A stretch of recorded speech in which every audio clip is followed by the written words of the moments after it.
discuss about in chapter 14, which is about women and the work in the Philippines. But before that, we would like to introduce ourselves first. I am Abung Junador, and I am together with and today we'll be discussing about women and work in the Philippines.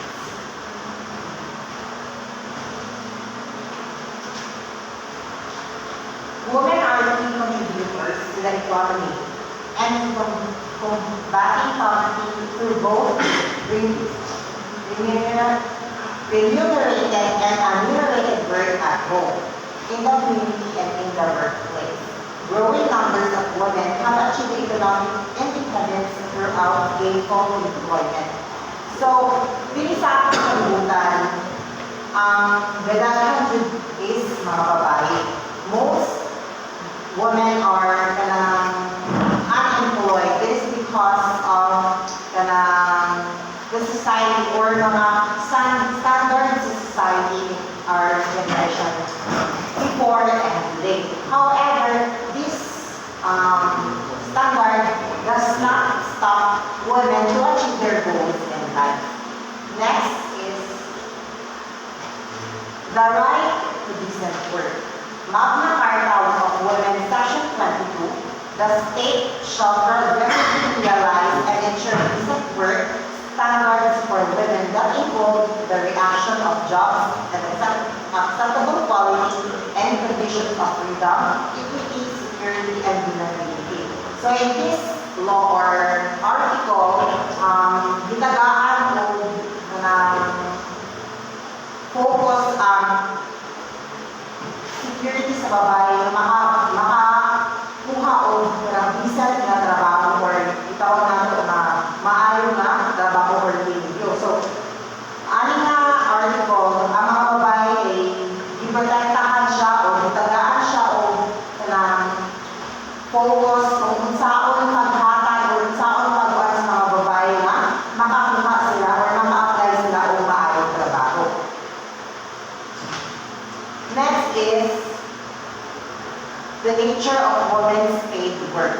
Women's lack of choices and work may force them to take dangerous jobs, assume jobs that do not offer job security, or migrate elsewhere for better work opportunities. Women also find themselves in a part-time job to balance their reproductive needs. Others choose to participate in informal labor. So, tungod sa standards sa society na mas gikinahanglan ang kapusgan sa mga lalaki sa mga trabaho, ang mga babae kay para makapanita sila o or makamatag sila o sa needs sa ilang family, they tend to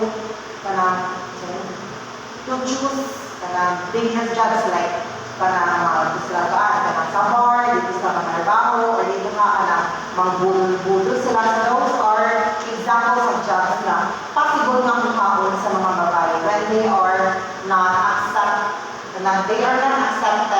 sa mga decent works like in office or other jobs na mas magamit ang ilang abilidad. Other women also ay mag-find their jobs magpaanak din sa or bitawag natin surrogate mother magpabuntis sila para inikpanganak sa bata, tagaan sila o kwarta. So, wala sila ibayaran nga trabaho. So, hindi siya makain na decent work kay di man siya buhat sa babae magpaanak na siya kay buhat na siya sa babae mo na siya ay nagdana siya ng mga pamilya or na siya bahanap. The multiple burden of women. Reproductive and productive work is what feminists call the double day or multiple burden. So, let's proceed to number 2. If women live from home or take night shift, their relationship with their family will be compromised. It becomes an issue. If women are just taking on work outside the productive sphere,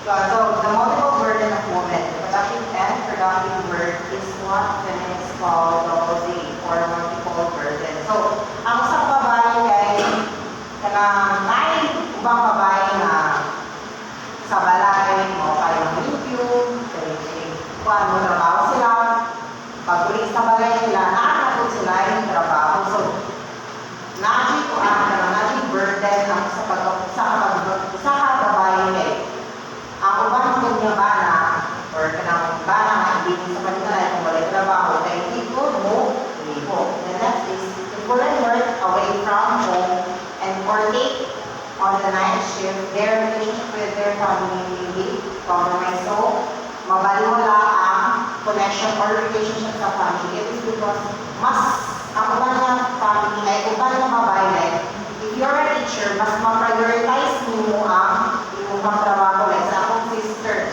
kanang inigabot ka sa balay, naroon siya tayo sa iya ka ng promoting, magamit yun niya or ma-occupy yun niya iyang time sa paglamamo, mga activities na para sa iyang mga students. So, mas nalagaan yung time ang iyang trabaho versus sa iyang pamilya, which is not really good kay mawala ang connection sa bata or ang family, connection sa family and bond. Sexual stereotyping at work. Sexual stereotyping pervades all aspects of society from what one assumes about men and women to the types of jobs they can have. Men are predominantly employed in labor-intensive jobs such as agriculture, hunting and forestry, transportation and storage, and construction. Women are likely to take in jobs that are related to their assumed traits, patience, understanding, and care. Hence, women are often found in education, community and healthcare, wholesale and retail trade, service activities, and manufacturing.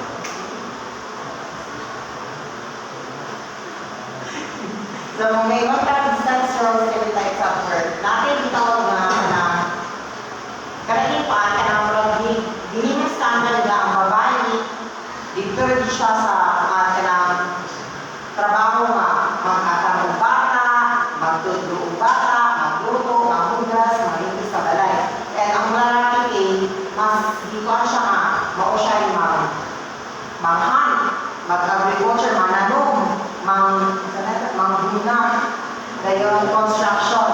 However, sa ating generation karon, wala na siya dibuan kay nani mga babae ng pagmukuan.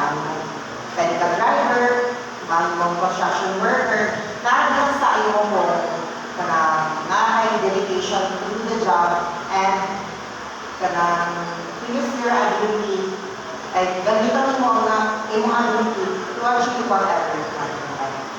The next is Women and work in the Philippines. The participation of Filipino women in the labor force increased in 2013 about 49.8% of women and 708.1% of men were engaged in the formal economy. This figure merited a 0.1 increase in female participation rate and a 0.2 decrease for male participation rate from 2009 to 2007. Reproductive responsibilities still hinder Filipino women from fully participating in the labor force. This explains why in terms of the labor force participation where Filipino women have remained much lower than the Filipino men. Women constitute only 40% of paid labor outside of agriculture. next is small and medium-scale enterprises. Projects that cover marginalized women in the labor sector include the Gender Council Economic Actions for the Transformation of Women, Great Women Project, a gender-responsive initiative specifically set up for women and micro-enterprises. The Advancing Philippine Competitiveness Project is another endeavor that supports small and medium enterprises. It is funded by the United States. So, kaya siyang small and medium scale enterprises. Mga siya katong mga ginamay lang na kita or kanang sari-sari store gani nila. Kuan, kanang i-fund siya sa United States para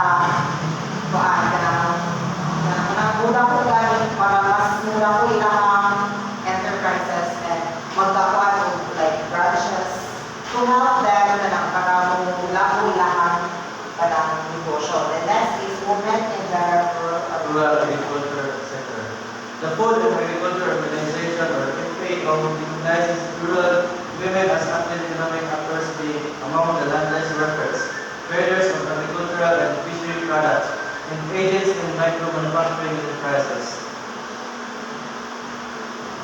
So the food and agricultural education for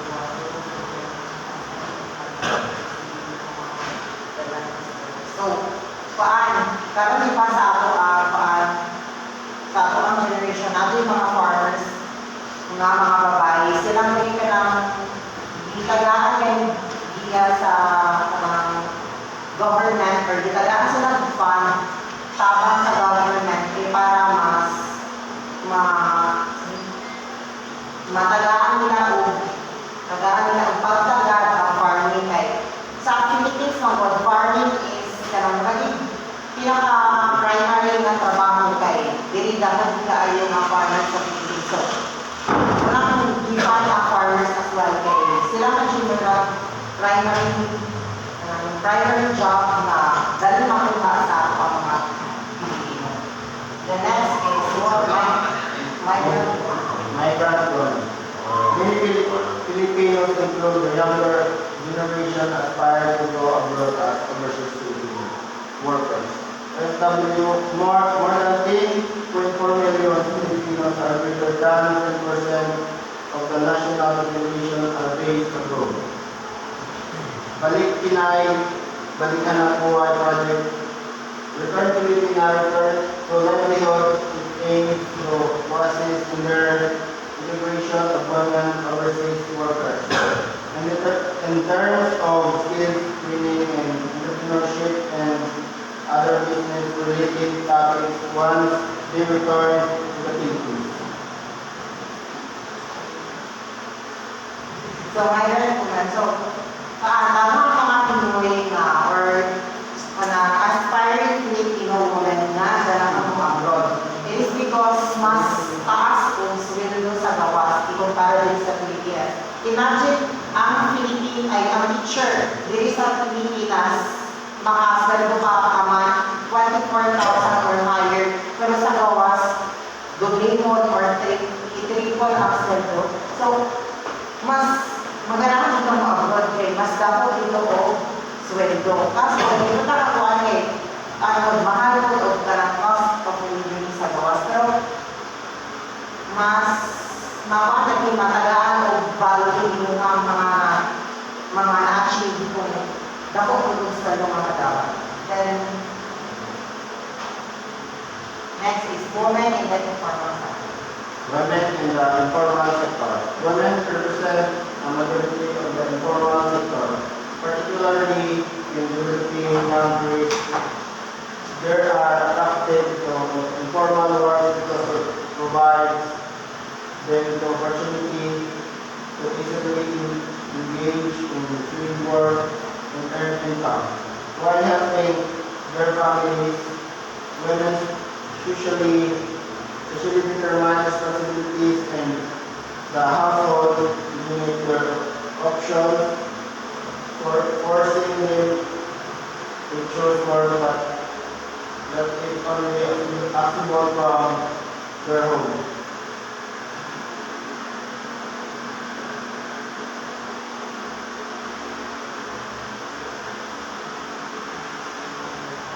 So, women in the informal sector. So, kani siya, ang example na is kanang mga babae gani na wala na nag-a-actions na makatrabaho sa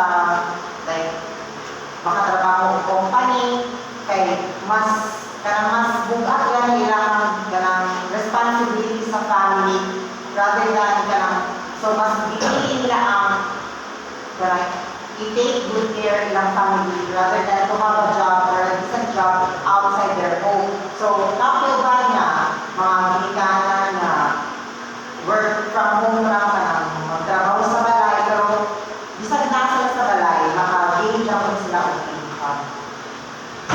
The next is domestic work and domestic workers. Domestic work and domestic workers. This is the separation of productive and productive workers, domestic workers in a rather bad position. Domestic workers to care work. the very same as they assume in their own homes. So,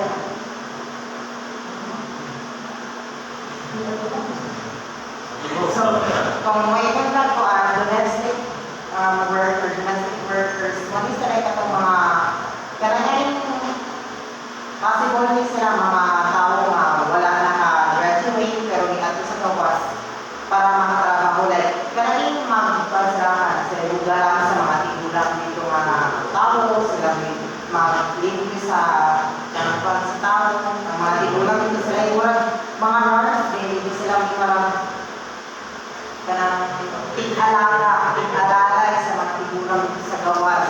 And in that way, they can provide the needs of their family. And next is the sex trade.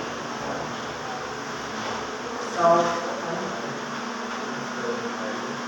sex trade. When talking about sex industries, one which should be understood are the rapidly called coitus and sex exchange for pay. The sex and industry is viewed as the dominantly female issue because most sex workers are female and most buyers are male. Sex work or prostitution offers higher pay than other raw skill occupations. The appeal of the sex trade is obvious to women which have no other choices.